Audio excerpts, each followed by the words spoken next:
Good day, I'm Samantha Allen and this is your JIS News for Thursday, August 29.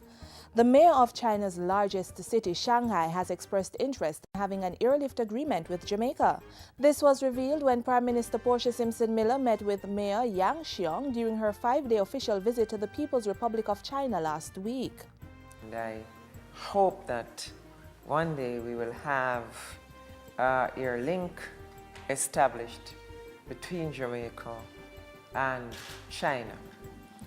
And I'm hoping that the hub will be in the Caribbean, preferably the beautiful island of Jamaica. 我们共同努力吧，因为这个要创造条件。 So I think that we should put our heads together to realize this wish. Jamaica is to deepen its economic ties with Brazil on the cusp of the development of the global logistics hub. Industry, Investment and Commerce Minister Anthony Hilton is to lead a delegation to the South American country shortly to explore options for cooperation. He says the linkages are critical, especially as Brazil is one of the most developed countries in the Americas. Without the logistic hub, we'll continue to struggle with a small market that is Jamaica, looking at a huge market in Brazil and not being able to compete effectively. Minister Hilton was speaking at a special luncheon to facilitate dialogue between Jamaican and Brazilian officials put on recently by the Jamaica National Small Business Loans Limited. Funds will be disbursed to 61 primary schools on Monday to pay out to students under the Program of Advancement through Health and Education Path who have difficulty covering transportation costs. The Transport Allowance scheme was announced during Labour and Social Security Minister Derek Kellier's sectoral presentation in June. In a press briefing Wednesday, he explained how it would be managed. Only children who have been identified by PATH as having chronic absenteeism issues will be eligible for the allowance. The Ministry of Labour and Social Security social workers, in collaboration with guidance counselors in the selected schools, will identify children with transportation challenges.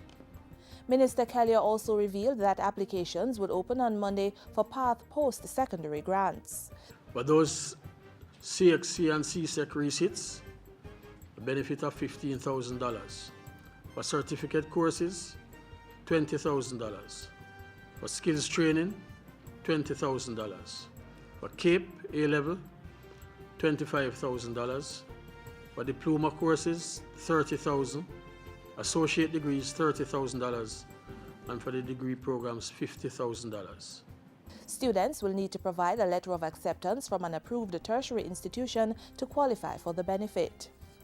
22 farmers in St. Elizabeth and 7 RADA extension officers are now certified integrated pest management facilitators.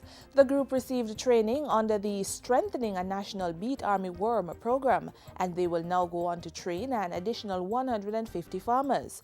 That training will include the management of the beet army worm, which has affected farming production in the parish since the 1990s.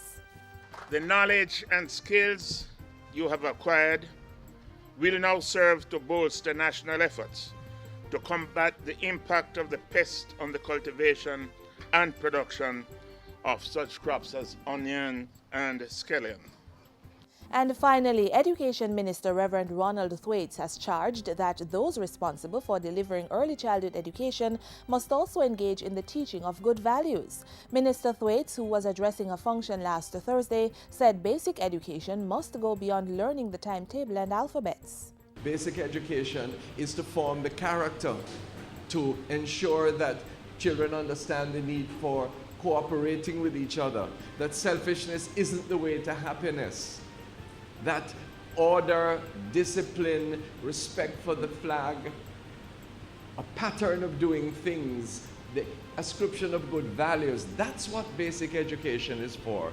The Education Minister was speaking at the launch of the JPS Foundation, established to, among other things, support early childhood institutions and communities. Minister Thwaites commended the initiative. And that's it for JIS News today. I'm Samantha Allen. Thanks for watching.